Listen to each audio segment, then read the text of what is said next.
Hello anime fans, स्वागत है आपका ज़ैनिमी एक्सप्लेन चैनल पर। और आज हम देखेंगे मैचले मैजिक एंड मसल्स के एपिसोड 2 को। अगर आपने अब तक इसके पहले एपिसोड को नहीं देखा है तो उसकी लिंक आपको डिस्क्रिप्शन में मिल जाएगी। तो चलिए जानते हैं आगे की कहानी को बिना किसी देरी के।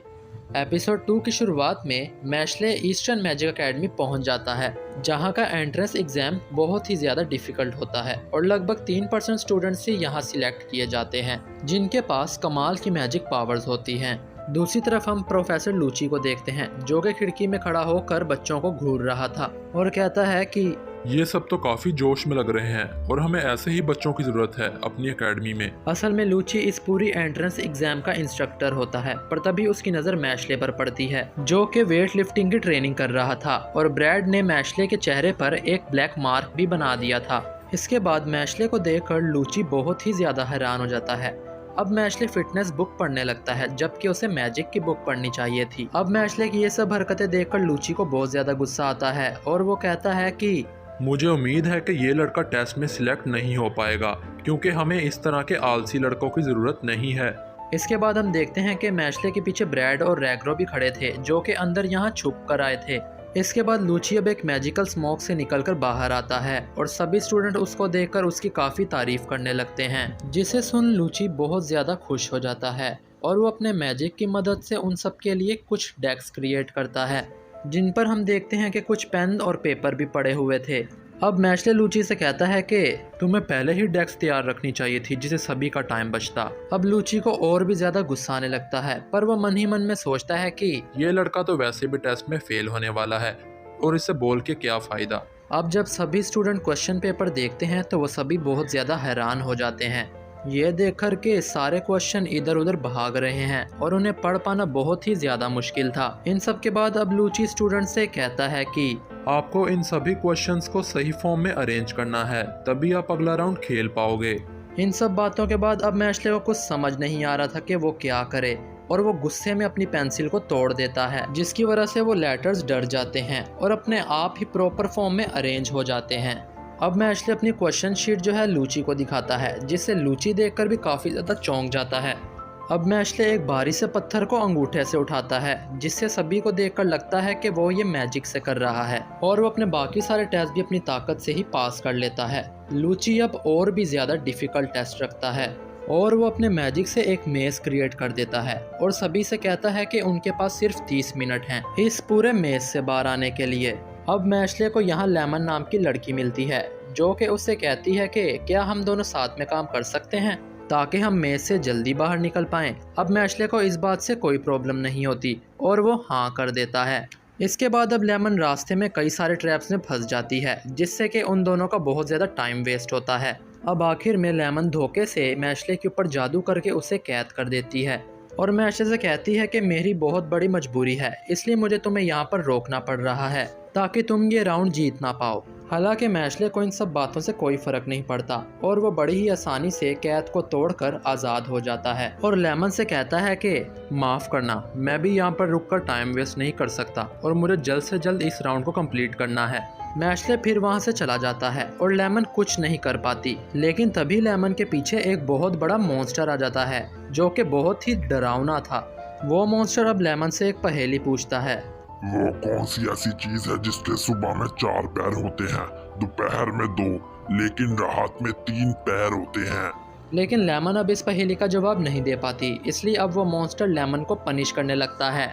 लेकिन तभी वहाँ पर मैशले आ जाता है, जो कि अपने एक ही पंच से उस मॉन्स्टर को मार गिराता है।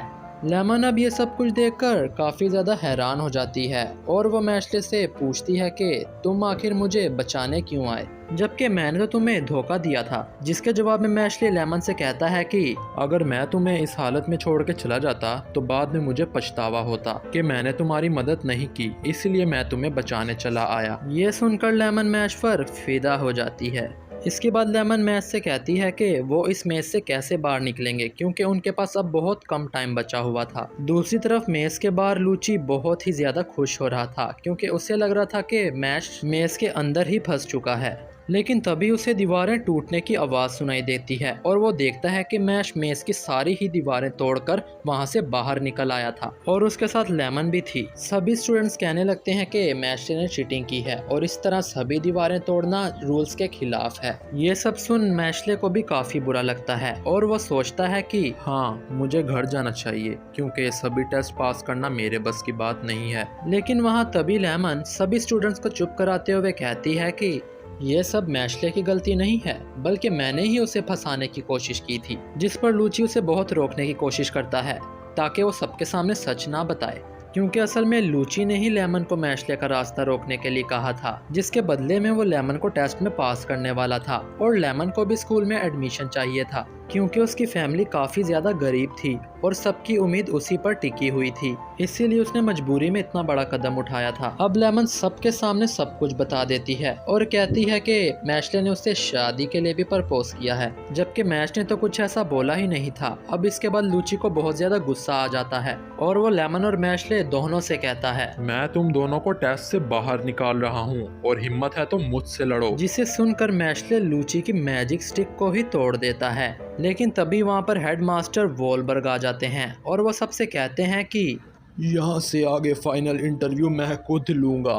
और वो लूची को भी अपने ऑफिस रूम में आने के लिए कहते हैं। अब वोलबर्ग मैशले को अपने साथ बहुत ही बड़े रूम में लेकर आते हैं जहाँ पर सभी टीचर्स मौजूद थे और वो मैशले से सवाल पूछते हैं कि उसने ईस्टर्न मैजिक एकेडमी ही क्यों चुनी। इसके जवाब में मैश कहता है कि ताकि मैं मेरी फैमिली के साथ खुशी से रह पाऊँ। सभी टीचर्स को मैशले का ये जवाब पसंद नहीं आता, लेकिन फिर भी वोलबर्ग उसे एक्सेप्ट कर लेते हैं। अब वोलबर्ग उससे एक और सवाल करते हैं कि क्या ये सच है कि उसने टेस्ट के दौरान एक लड़की को बचाया और उसे अपने टेस्ट फेल होने का डर नहीं लगा। जिसके जवाब में मैश कहता है कि हाँ, ये सच है क्योंकि अगर मैं उसे प्रॉब्लम में छोड़कर ये टेस्ट पास कर लेता तो मुझे बाद में बहुत बुरा लगता। मैशले का ये जवाब सुनकर वोलबर्ग बहुत ज्यादा इम्प्रेस हो जाता है और वो एक और सवाल पूछते हुए कहता है कि क्या तुम मुझसे लड़ सकते हो, ये जानते हुए भी कि मैं तुमसे बहुत ज्यादा ताकतवर हूँ। ये सवाल पूछने के बाद वोलबर्ग अपनी जादू की छड़ी से पूरे रूम में ऐसा माहौल क्रिएट करता है कि जिससे सभी टीचर डर जाते हैं।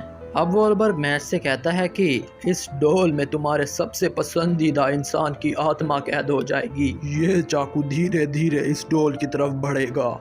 अगर तुमने टाइम से पहले इस चाकू को रोक दिया तो तुम ये राउंड जीत जाओगे, लेकिन अगर ये चाकू उस डोल के अंदर घुस गया तो फिर उस आदमी की आत्मा कभी नहीं लौट पाएगी। और तभी रैग्रो की आत्मा उसके शरीर से निकलकर उस डोल में आ जाती है, जिसकी वजह से रैग्रो बेहोश हो गया था। मैशले अब उस चाकू को एक जोरदार पंच मारता है, लेकिन उल्टा उसी के हाथ पर चोट लग जाती है। अब मैशले चाकू को अपने हाथों से पकड़ लेता है, लेकिन वो चाकू उसके शरीर के आर पार जा रहा था। लेकिन तभी मैशले वोलबर्ग से कहता है कि इतना बड़ा जादू करने के लिए काफ़ी ज़्यादा एनर्जी लगेगी और मुझे इस चाकू को तभी तक रोकना है जब तक कि इस पर जादू का असर है।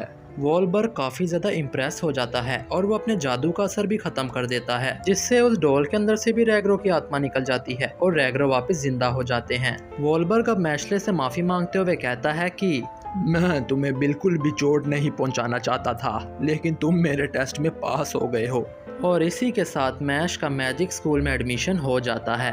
यहाँ पर उनकी एक टीचर उन्हें लॉक तोड़ने का मैजिक सिखा रही थी, लेकिन मैशले लॉक को अपने हाथ से ही तोड़ देता है, जिसे देख कर के टीचर को काफ़ी ज़्यादा गुस्सा आता है। मैशले के साइड पे बैठा लड़का जिसका नाम फिन होता है, वो सोचता है कि मुझे मैशले जैसा पागल लड़का अपने साथ नहीं चाहिए और मैं इससे दूर ही रहना चाहता हूँ। अब फिन लेक्चर ख़त्म होने के बाद वहाँ से चला जाता है और वो अपने रूम के आगे आकर देखता है कि उसका डोर टूटा हुआ था, और जब वो अंदर जाता है तो देखता है कि मैशले ने ही रूम का डोर तोड़ा था, क्योंकि वो एक बार फिर भूल गया था कि डोर को पुल करना है कि पुश, यानी कि मैशले ही अब फिन का रूममेट है। अब इसके बाद मैशले खुद को फिन से इंट्रोड्यूस करवाता है और उसे अपने बारे में बताता है। यहाँ पर फिन को अब मैशले का बिहेवियर अच्छा लगने लगा था और वो मैशले से कहता है कि तुम मुझसे कुछ भी पूछ सकते हो। मैशले फिन से पूछता है कि इस एकेडमी में डिवाइन विजनरी कैसे बनते हैं, जिसके जवाब में फिन उसे बताता है कि इस एकेडमी में कई सारे टेस्ट होते हैं, जिसकी बेसिस पर स्टूडेंट्स को गोल्ड, ब्रॉन्ज और सिल्वर कॉइन दिए जाते हैं, और इन सब के बीच स्टूडेंट को खुद को बहुत पावरफुल मैजिशियन प्रूफ करना पड़ता है, उसके बाद ही वो डिवाइन विजनरी बन सकता है। इसके बाद मैशले फिन को अपना क्रीम पफ ऑफर करता है और वो दोनों क्रीम पफ खाने लगते हैं। और इसी के साथ एपिसोड नंबर 2 खत्म हो जाता है। सो दोस्तों, मैश अब मैजिक स्कूल में आ गया है, पर क्या बिना मैजिक के वो डिवाइन विजनरी बन पाएगा कि नहीं, ये तो हमें अगले एपिसोड्स में ही पता चलने वाला है। तो उन एपिसोड्स को मिस ना करने के लिए अगर आप हमारे चैनल पर नए हैं तो हमारे चैनल ज़ैनमी एक्सप्लेन को सब्सक्राइब करके बेल आइकन को दबाना मत भूलिए। बाकी अगर आपको ये एपिसोड अच्छा लगा है तो इसे लाइक कीजिए, शेयर कीजिए और कमेंट करके बताइए कि एपिसोड अच्छा लगा कि नहीं। तो बाकी मैं मिलता हूँ आपसे नेक्स्ट वीडियो में, तब तक के लिए धन्यवाद।